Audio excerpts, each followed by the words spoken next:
Hi, everyone, and welcome back to this next installment, Precalculus. In this video, we're going to be looking at some trigonometric equations. Now, we've solved trigonometric equations before, but we're going to be looking at some more complicated versions. Before we get started on anything too complicated, let's just recall what it means for a number to be a solution. So for this first problem, uh, we're given a possible solution. Let's say determine whether the value x equals 2 pi over 3 is indeed a solution to this equation. Cosine of x is equal to negative 1/2. Well, what does that mean? If this number, 2 pi over 3, if we plug this in for x and we get a true statement, then the answer is yes, it's a solution. If it's a false statement, then the answer is no. So the question is, does the cosine of 2 pi over 3 actually equal negative 1/2? Well, the easiest way to determine this is to go to our old buddy, the unit circle. So let's bring up the unit circle. All right, so again, we're looking for, does the cosine of 2 pi over 3 actually equal negative 1/2? So this comes down to finding the angle 2 pi over 3 on the unit circle. So there's 2 pi over 3. So here's our angle. And the terminal point for that angle is negative 1/2, comma, the square root of 3 over 2. And we know that the cosine is the x-coordinate of the terminal point for the given angle.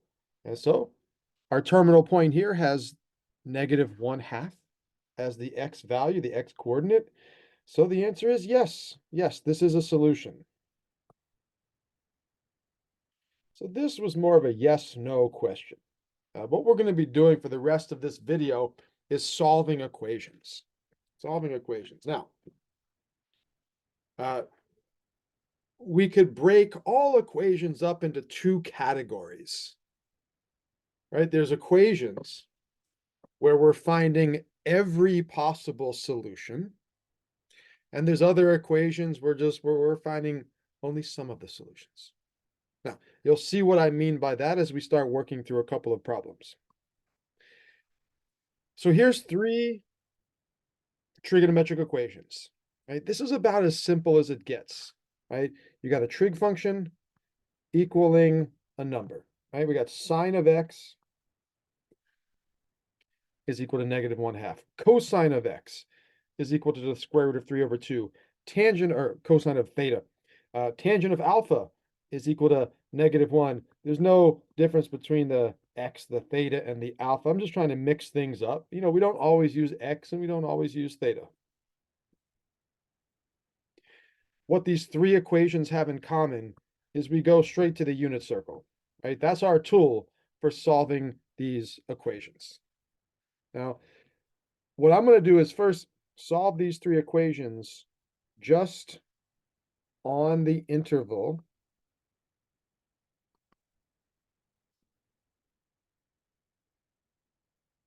on the interval 0 to 2 pi. On the interval 0 to 2 pi. I'm going to use a bracket on the 0 and a parenthesis on the 2 pi because 0 and 2 pi are the same number, so I don't want to be redundant. Okay, so let's do a little bit of some color coding. Let's make this the green equation. Right? Let's make this the yellow equation. And then the one at the bottom, let's make this the orange equation. Okay, because I'm going to use this one unit circle for all three. So the first one, the sine of x is equal to negative 1/2. Now remember, the definition, the unit circle definition of the sine function is the y coordinate of the terminal point. So we're looking for points on the unit circle that have a y value of negative 1/2, right? I'm seeing one right here. Right? This point has a negative 1/2 for y. I'm seeing one also over here in quadrant 3. Has a negative 1/2 for y.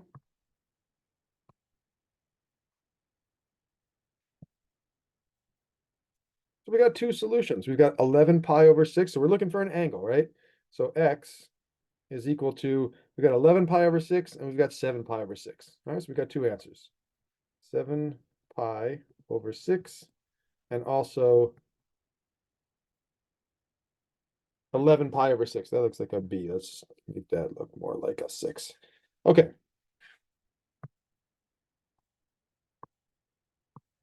Next one is the cosine of theta is equal to the square root of 3 over 2. Remember, definition of cosine of theta is the x coordinate of the terminal point for an angle of theta. Right, so I'm seeing a square root of 3 over 2 right here at an angle of pi over 6.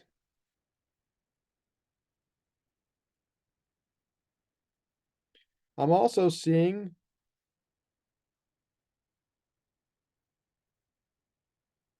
a square root of 3 over 2, again for an angle of 11 pi over 6. So let me make that green again. All right, so we have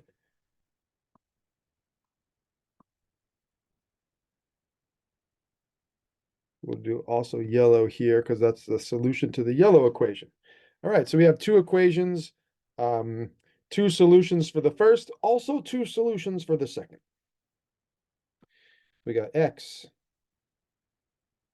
is equal to pi over 6, where cosine is positive in quadrant 1 and quadrant 4. So our second solution in quadrant 4, 11 pi over 6. So it comes down to just finding our solutions on the unit circle.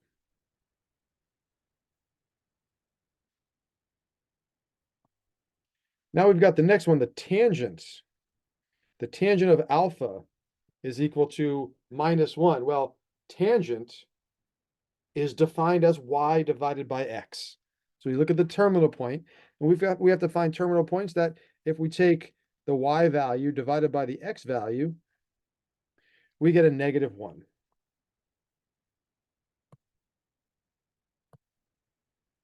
And that's going to happen right here, right? If we take the y value divided by the x value, we're going to get -1, and that's happening at 3 pi over 4. And then also down here in quadrant 4, same thing. The x and the y values are the same. So any number over itself equals 1. One of them's positive, one of them's negative. So when we divide those two, we'll get a -1. All right, so we've got also two solutions to the third equation. Oh, I should have said theta, not x for the second one. And I should say alpha for the third one, right? Alpha is 3 pi over 4 and also 7 pi over 4.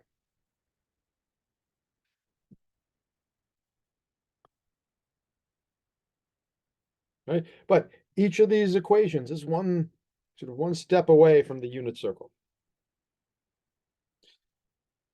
Now, this is basically a review of a previous video. If you go back a handful of videos, I think back when we talked about inverse trig functions, that was about 4 or 5 videos ago, we solved equations like this. A trig function of an angle is equal to a number. So now we could take it up a notch and solve equations that are a bit more complicated, right? A bit more complicated.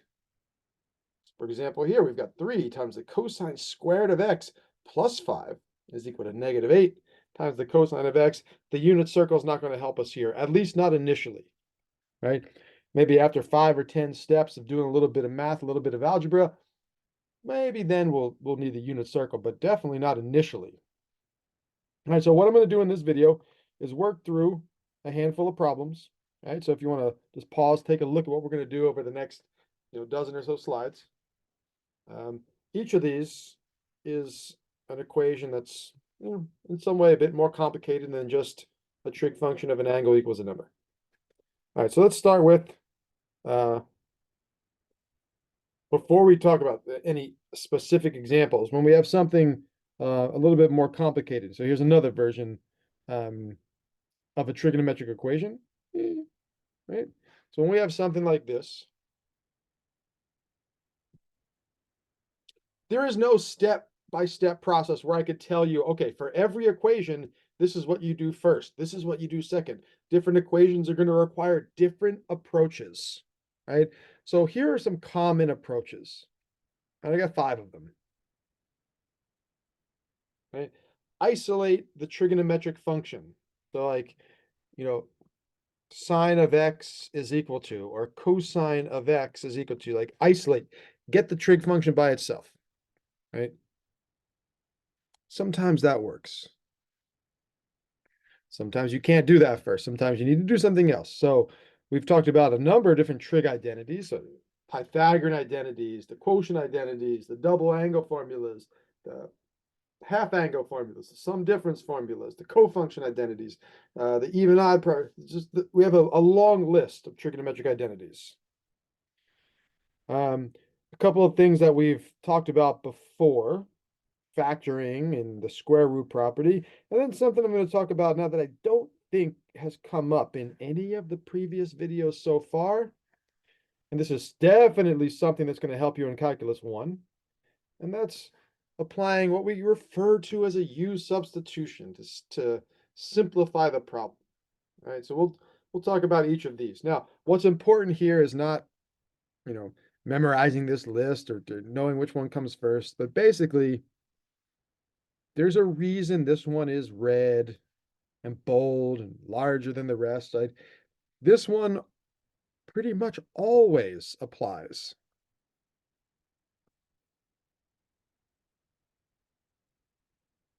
Always applies. I think I spelled apples there first. Always applies, right? So you're either going to do this one first, maybe, or maybe not. Right? That might be the step 5 or the step 7. At some point in the process, you're going to do that. And these other ones, sometimes you'll use one of them. Sometimes you use a combination of them. Right? We'll see. We're going to go through a number of examples. So let's get started on this one. Now, notice I'm going to have a unit circle down here in each of the problems because at some point, we're going to have to go to the unit circle to get our final solutions. Now, there's 2 types of problems. Now, I'm going to go to the next slide and then come back to this one, right? What I'm focused on right now is sometimes the problems will say, give a general formula for all solutions.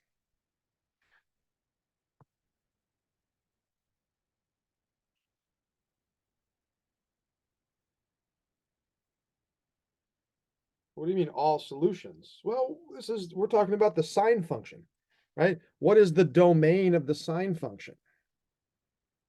Well, the domain is negative infinity to infinity. It's not 0 to 2 pi. It's not 0 to 360. It's negative infinity to infinity, right? Remember the graph of the sine function, right? It looks like this. Well, it comes up from 0. It looks like this, right? And so it keeps hitting the same numbers over and over and over and over.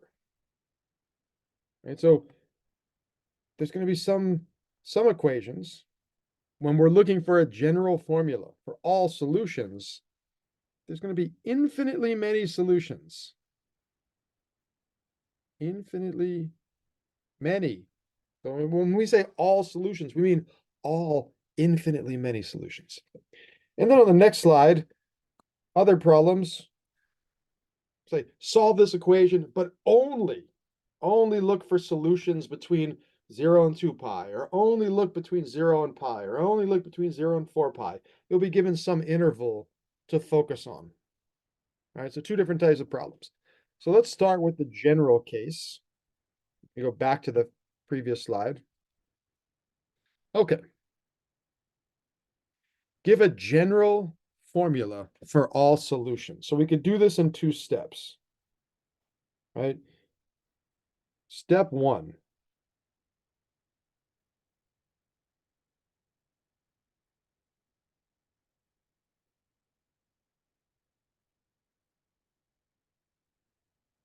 We could find all solutions on the interval 0 to 2 pi.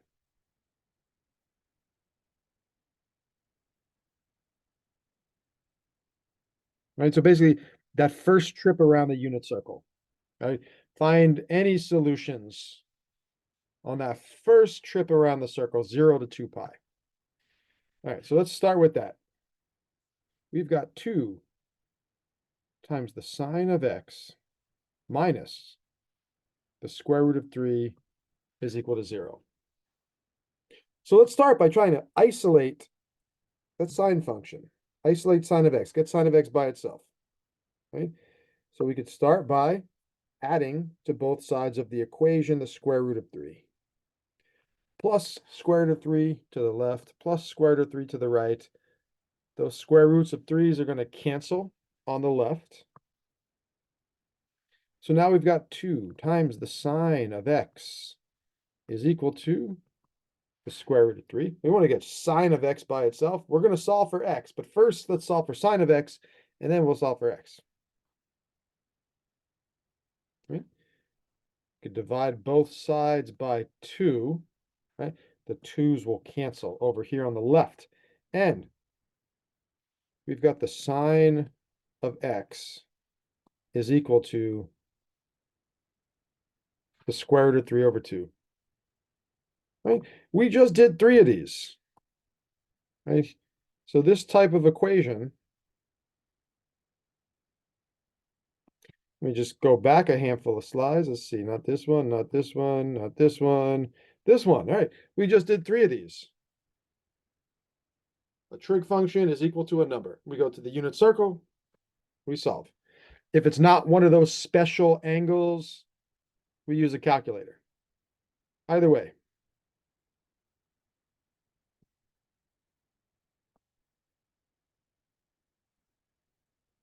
Right, so sine of x equals the square root of 3 over 2.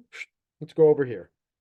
We're looking for a y value of the terminal point, square root of 3 over 2. Right, so there's one right there, and there's one right there.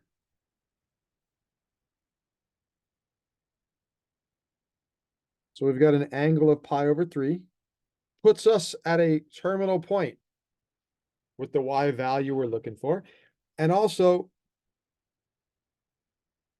an angle of 2 pi over 3 puts us at a terminal point with the y value that we're looking for. So we've got 2 answers. X is equal to pi over 3, and x is equal to 2 pi over 3. But don't forget what we're doing here. We're looking for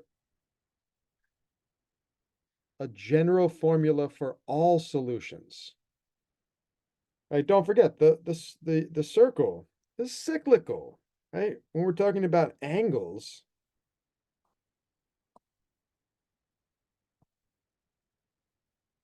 well, this is an angle of pi over 3. Right? We're rotating from the positive x-axis in the counterclockwise direction. That's pi over 3. And then this would be 2 pi over 3. Okay. Well, what about this angle? Let's go around and stop right here. We're starting at the positive x-axis. Right. What's that? Well, that's 1 full circle plus pi over 3. I remember we talked about coterminal angles.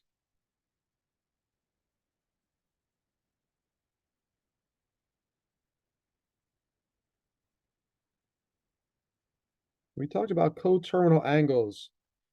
And when we just started talking about trigonometry, before we ever mentioned the sine or the cosine, before we defined those functions, we started talking about angles and radian measure and degree measure and this idea of coterminal angles. So two angles that put you at the same place on the unit circle are called coterminal.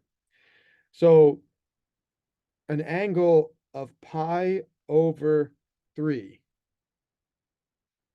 puts you at that point right there. But pi over 3 plus 1 full circle,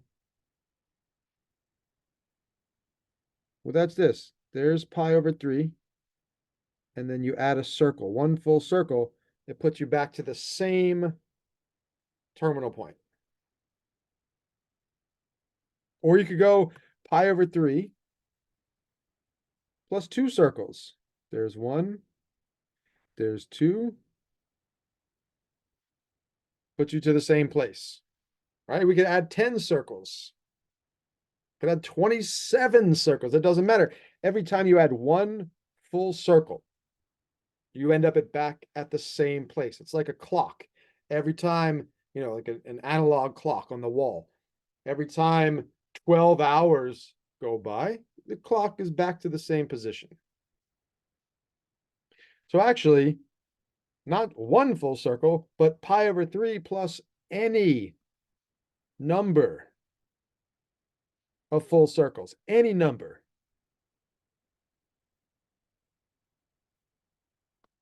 Right? So pi over 3 plus a circle. Well, what is a circle? Right?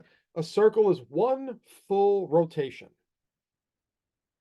So that's an angle of 2 pi, right? 1 circle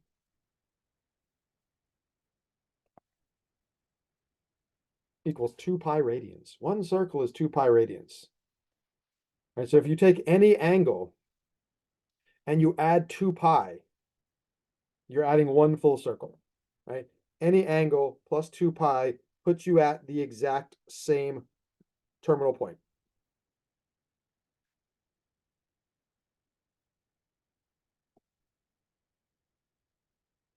So how do we write this? I'm not going to use the words any plus, plus any number of circles. We can't say that. So mathematically, how could we write that? Right? Plus any number of full circles. Well, we could say that x is equal to pi over 3 plus 2 pi. That's 1 circle, right? Pi over 3 plus 2 pi is coterminal to pi over 3. But it doesn't have to be 1 circle. It could be any number of circles. So we could say 2 pi times n. So x equals pi over 3 plus 2 pi n. Or x equals 2 pi over 3, the other solution, plus 2 pi n. Right, so step 1, find the solutions. Just on that first trip around the unit circle. And then step 2,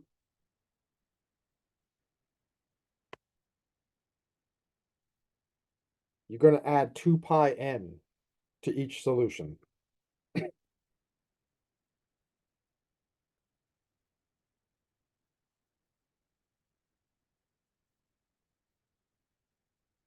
So this right here, this green box, this is the general formula.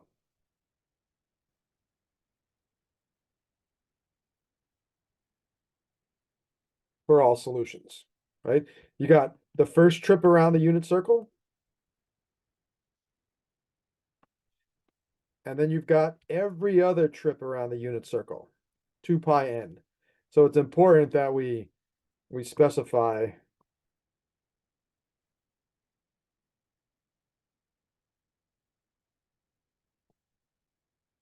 for any integer n. N is a whole number, positive whole number, negative whole number, could be 0, a positive, negative, or 0, as long as it's a whole number, right? So here's our general solution. Sometimes there's some redundancy and you could simplify, but in essence, this right here. Let me use red. This right here is step 2. Right? Step 1 is find solutions between 0 and 2 pi. And then step 2, take each solution and add 2 pi n. All right, so there's our general solution.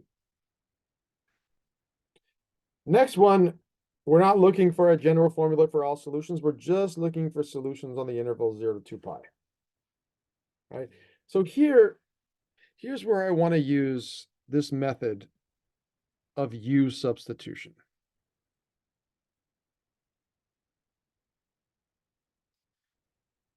Very commonly used in calculus, calculus 1, calculus 2, and calculus 3. So what it is a temporary substitution to simplify the problem. And it's a pretty good approach when we have something that looks like this. We have the sine of theta, or we could have the sine of something other than theta. Like, for example, the sine of, for this problem, theta over 2, or the sine of 3 theta, or the sine of 5 theta over 3, right? If your angle is anything but a single variable, it doesn't have to be sine function. It could be cosine or tangent or cosecant or cotangent, it doesn't matter. So when this is anything other than just a single variable, 1x, 1 theta, 1 alpha, we could do a temporary substitution. And just whatever this angle is, call this U. We'll just use the letter U. I don't know why we use U, but anytime we're doing a substitution like this to simplify the problem, we tend to use the letter U. Right? Most books refer to this as a U substitution. Right? So what we're going to do is rewrite the problem. And instead of saying the sine of theta over 2 equals -1, let's say the sine of U is equal to -1. Right? Keeping in mind, U is just right now holding the place of theta over 2.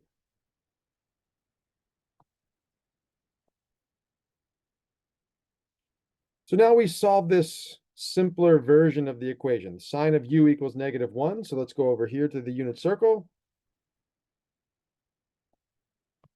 Okay. The sine is the y value, the y coordinate of the terminal point. So down here at the bottom, I see a -1. So that's the point 0, -1. So it looks like there's one solution.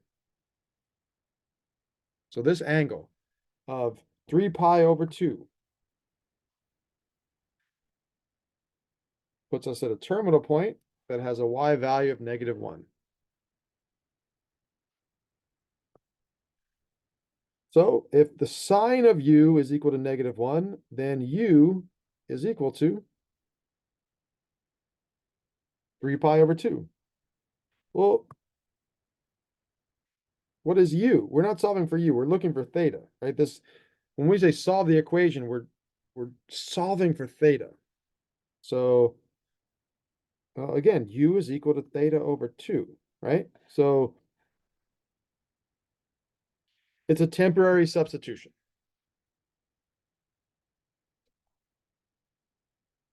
Whatever the angle is, we could call it U. Solve that simpler version of the problem, and then go back to the original variable. So replace U back with theta over 2. Now we can say theta over 2 is equal to 3 pi over 2. And we're solving for theta, so we could multiply both sides by 2, and we'll get theta is equal to 3 pi. Right? And there's our answer. Theta is equal to 3 pi. Well, hold on. I don't know if this works, because if we go back to the original problem,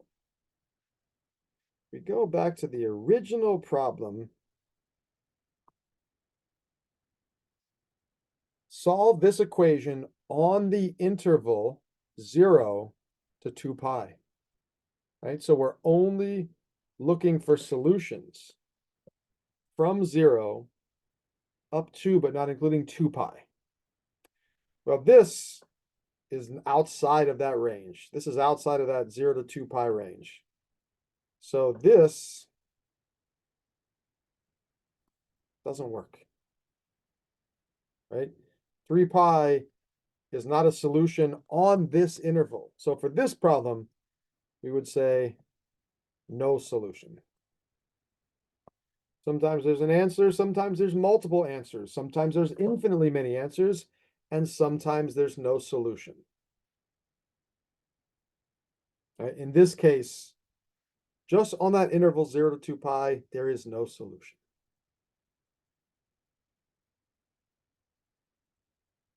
All right. There's a lot of variability in these problems. And really, you got to do a bunch of them to get a feel for all the different ways you can make your way through the problem. Now, this U substitution method, this is not the only way you could solve this problem, right? What is this? This is a sine of half of an angle, right? We have a half angle formula.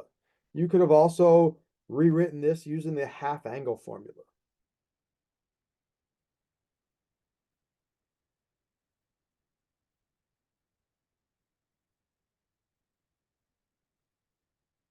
So I think later on, in maybe the next problem or two, we'll apply some trig identities. But here, I try to avoid using the half angle formulas because they're just a little bit complicated. It's the plus or minus of the square root of the fraction. It's I don't really like the using the half angle formulas unless I absolutely have to.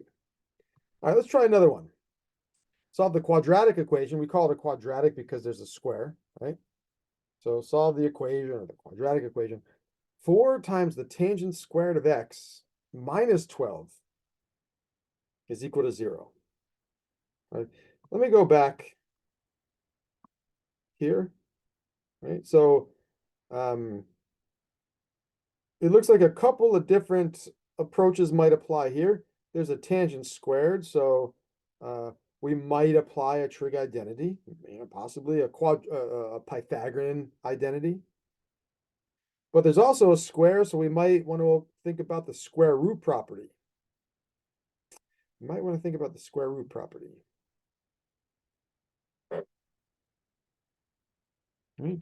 And always, at some point in the problem, you do want to isolate the trig functions. Right? So at some point, we're going to want to get tangent of x by itself. All right, so let's see how this one shakes out. We've got 4 times the tangent squared of x minus 12 is equal to 0. Well, we could start trying to isolate this tangent. All right, so let's add 12 to both sides of the equation. Plus 12 plus 12. The 12s will cancel on the left. All right, so we've got 4. Tangent squared of x is equal to positive 12. Right, we can get rid of that times 4 by dividing both sides by 4. Right? Now those 4s will cancel on the left. And we've got tangent squared of x is equal to, well, 12 over 4, that's 3. Now remember, tangent squared of x, that's the way we typically write it. But what it means is the tangent of x to the second power. Right? That's what it means. So if we want to solve for tangent of x, we could take the square root of both sides of the equation, right? Square root of the left, square root of the right. But the square root property is saying, don't forget, if you take the square root of both sides of the equation, of both sides of an equation,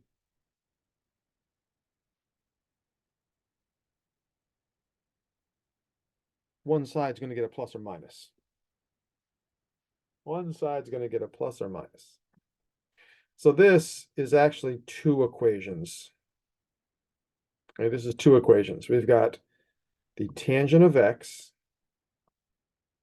is equal to the square root of 3. And we've got the tangent of x is equal to negative square root of 3. And so we're going to get, one or more solutions from this guy.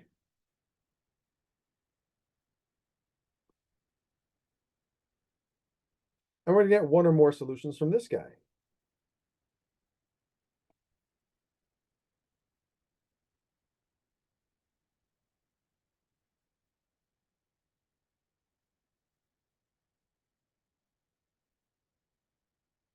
Remember, the tangent function is defined as the ratio y over x. Okay, so the tangent of an angle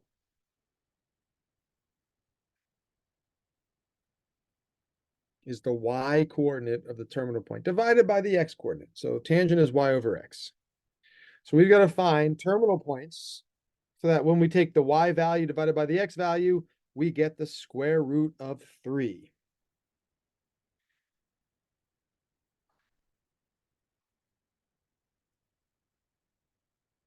So I think that works right here at pi over 3. Right? So if we take this terminal point and we take the y value divided by the x value, so root 3 over 2 divided by 1/2, we get the square root of 3. And also,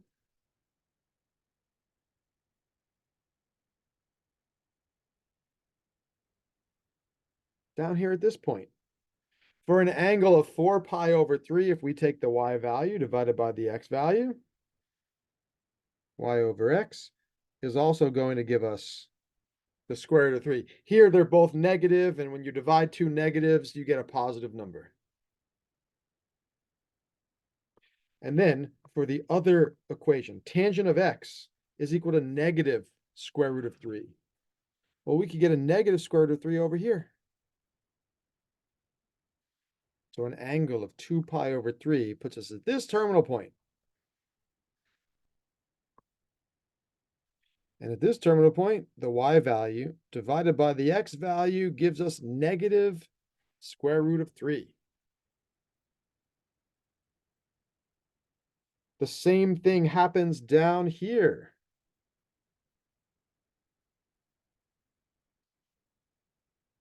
At an angle of 5 pi over 3, or this terminal point right here, 1/2 comma negative root 3 over 2.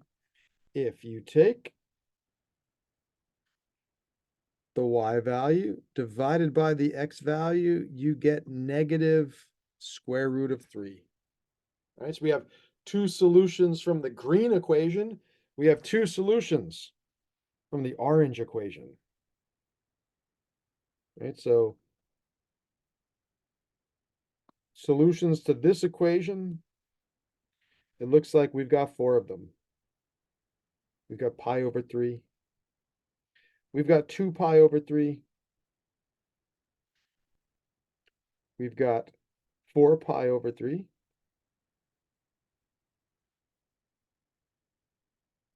And we've got 5 pi over 3.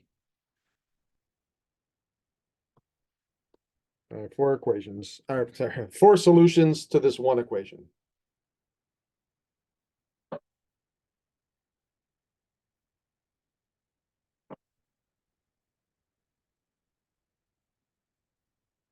All right, looking good. Again, it's not the only way to solve this problem. We could have, used the Pythagorean identity and then some other reciprocal identities. We could have changed this around, in a couple of different ways. But I think this is the most straightforward method for solving this particular equation. All right. So let's move on to this next one. Right? We've got the sine of 2x. Sine of 2x is equal to the square root of 3 times the cosine of x. Right? Sine of 2x is equal to the square root of 3 times the cosine of x. And again, we're solving only on the interval 0 to 2 pi. So the first thing I see is, well, a couple of things. One, we've got two different trig functions. We've got sines and we've got cosines. Also, we've got different angles, right? The angle of the sine function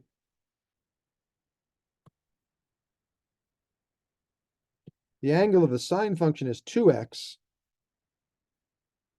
whereas the angle of the cosine function is 1x, right? So we have different trig functions and we have different angles.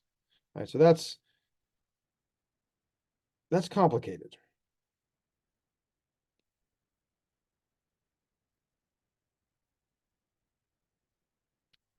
Well, we could deal with one of them straight away. Right? Let's deal with the angles, right? One angle is a 2x, one is a 1x.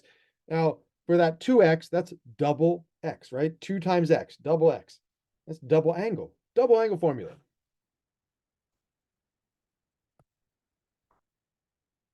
So the double angle formula for sine, well, we know that the sine of 2x is equal to 2 times the sine of x times the cosine of x. Sine of 2x is 2 times the sine of x times the cosine of x. That's a double angle formula for sine.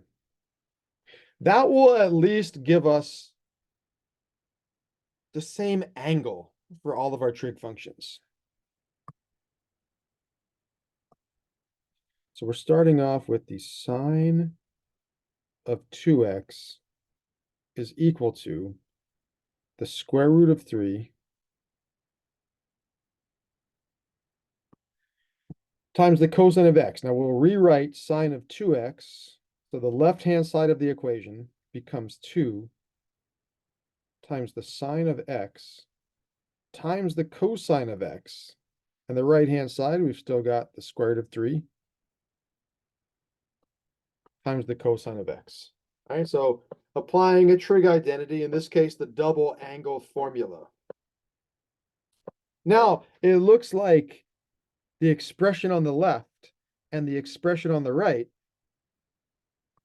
they've got a common factor, right? They both have a cosine. So maybe we want to try factoring, solve by factor.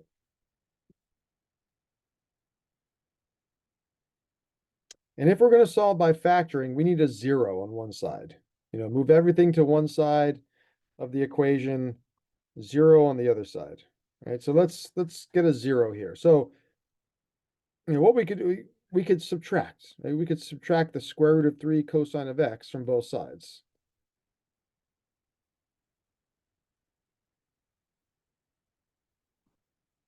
Right? On the right, they cancel. So we're basically moving the right side of the equation over to the left. So we'll have 2 times the sine of x times the cosine of x, right? And then minus the square root of 3 times the cosine of x is equal to 0, right? So double angle formula, then move everything to the left. All right, double angle formula, then move everything to the left. So now we've got two terms, right? This is first term, second term. Those terms have a common factor. There's a cosine of x and a cosine of x. So let's factor out that cosine of x. So we've got cosine of x times everything else. Right? From that first term, if we pull out the cosine, we're left with 2 times the sine of x. And then for that second term, if we pull out the cosine, we're left with minus square root of 3.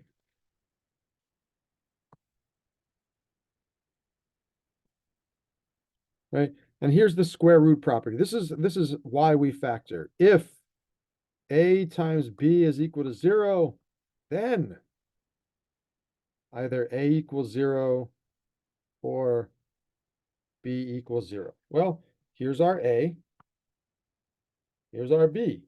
All right, we've got a times b equals 0. A times b is equal to 0. So when you've got something times something equals 0, this zero factor theorem is saying, well, you could take that first factor, set it equal to 0, and then separately take that second factor, which is 2 times the sine of x minus the square root of 3, and set that equal to 0. Now that might look familiar because I think this was the first problem we did today.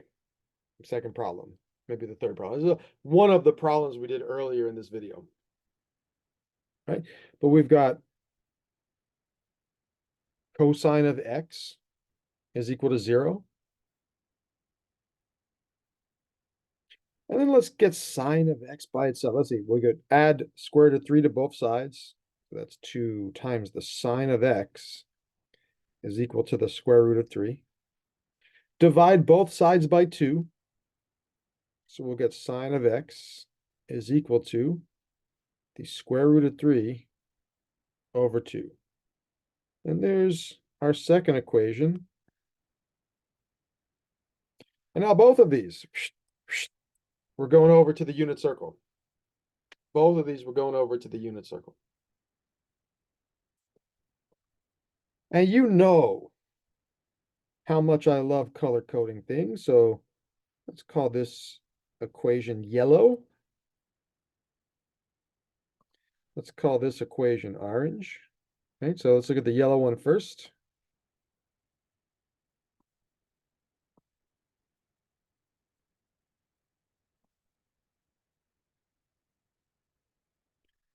When is the cosine of x equal to 0? Well, cosine is the x coordinate of the terminal point. So it looks like right there, we've got an x value of 0. It also looks like right here, we've got an x value of 0. So we've got two angles,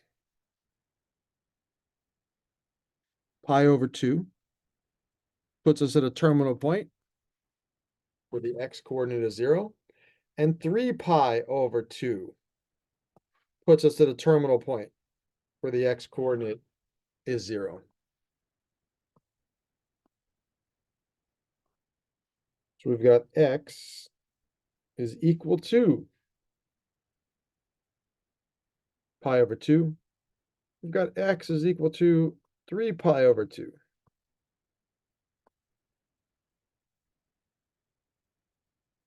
And then for the other equation, sine of x is equal to the square root of 3 over 2. So we're looking for terminal points where the y value is the positive square root of 3 over 2. And that's happening in quadrant 1 and quadrant 2.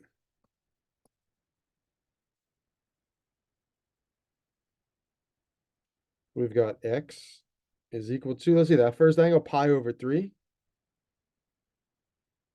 And we've got x is equal to that other angle in orange, 2 pi over 3. All right, so this collectively, those four angles, all four angles are solutions to this equation.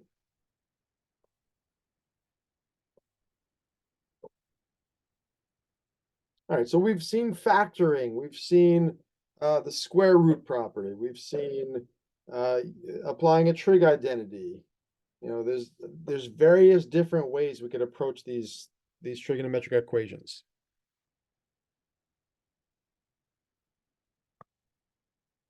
Now we got one more to do. Right, this is a bonus one. Right, this wasn't on my original handout, but it's good to do as many examples as you can. Right, well, let me ask this question. How would you solve this? forget about cosines. Instead of cosine squared of x, what if that was just x? So 3, so let's say this is x squared, and this is just x, right? This is an x squared, and this is an x. How would you solve that? So 3x squared plus 5 is equal to negative 8x.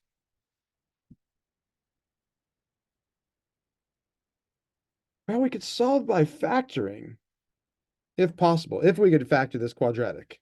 Well, let's move everything to one side. So add 8x to both sides. So we can say 3x squared plus 8x plus 5 is equal to 0. And let's see, does this factor? Does this factor? Well, the 3x squared, that's going to be 3x times x. 5 is going to be 5 times 1. So let's try a 5 here and a 1 here, and everything's positive. Does that work? 3x, that's x squared. 5x, 3x plus 5. Boom, that works. So now we've got 3x plus 5 is equal to 0. We've got x plus 1 is equal to 0. Okay, so this is a review. This is going back in time, solving quadratic equations, right? So 3x should equal negative 5, or divide both sides by 3, x is negative 5/3. And over here, if we subtract 1 from both sides, we'll get x is equal to negative 1. Boom. Okay. So let's see if we could take the same approach over here on the left with this trigonometric equation. Well, we'll say 3 times the cosine squared of x plus 5 equals negative 8 cosine of x. So we'll do the same thing, add 8 cosine of x to both sides. So we'll get a 0 on the right.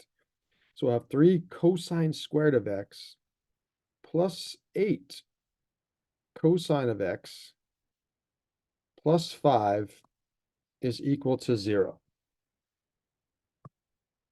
And I basically added this to both sides so I could bring it over to the right, or to the left. All right, it's a minus 8 on the right becomes a positive 8 on the left. All right.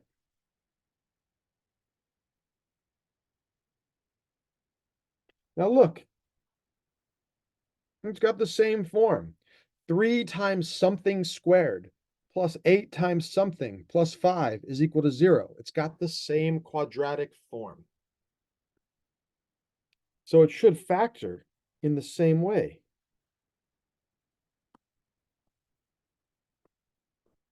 It should factor in the same way. 3 times the cosine of x plus 5, and then cosine of x plus 1. Right? Now, if you FOIL this out, first times first, outer times outer, inner times inner, last times last, you'll get exactly what we have in that previous step. 3 cosine squared plus 8 cosine plus 5 equals 0. All right, so we factored this sort of this trigonometric equation in quadratic form.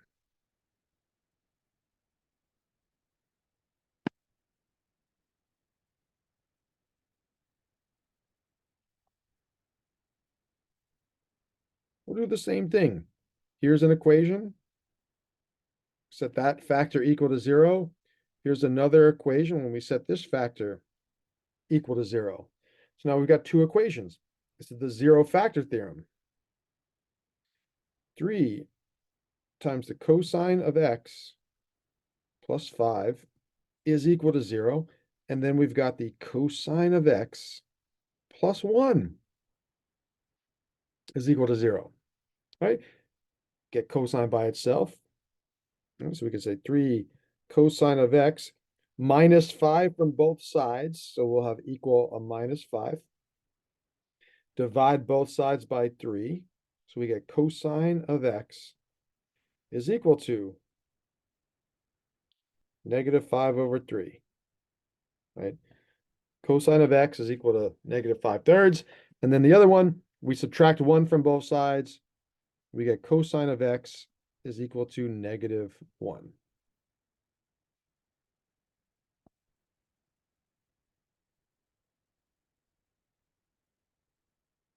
All right, now the one on the left, this one.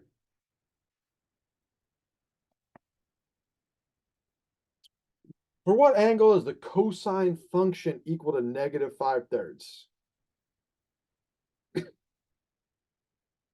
Well, that never happens. -5/3 is below -1. And there are no points on the unit circle below -1. Now you could also plug this into the calculator and take the cosine inverse of both sides.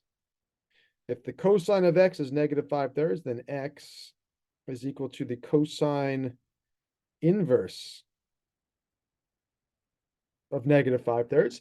If you type that into your calculator and hit enter, the screen will say error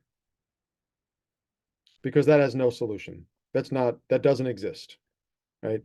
The cosine of x is never equal to -5/3.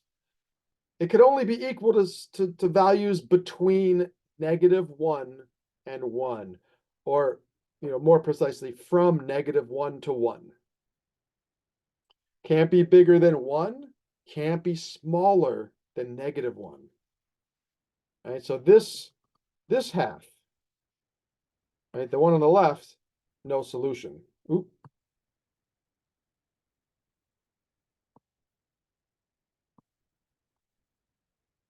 Oh, there we go. No solution.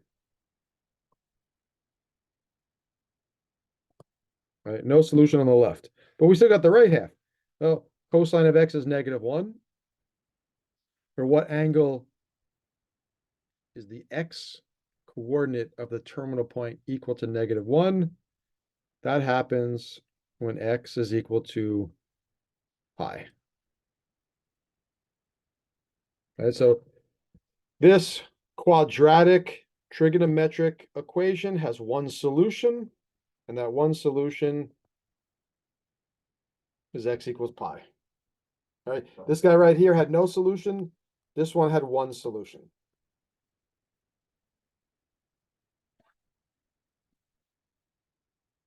Okay, so I've only done a handful of problems, a half dozen or so problems, right? With these trigonometric equations, there's a lot of variation, a lot of variability, but from problem to problem. So there's no way I could choose 5 or 6 problems and express or show you every possible way these problems could play out, right? You may use the sum difference formula. You may use the power reducing formula. You may use the difference of squares factoring. You may, there's all kinds of stuff.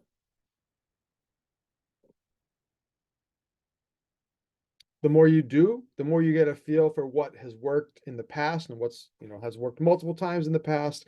Mathematics is the science of patterns, right? So you're looking for patterns.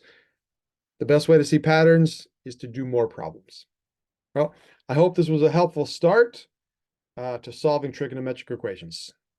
That's it for now. I'll see you in the next one.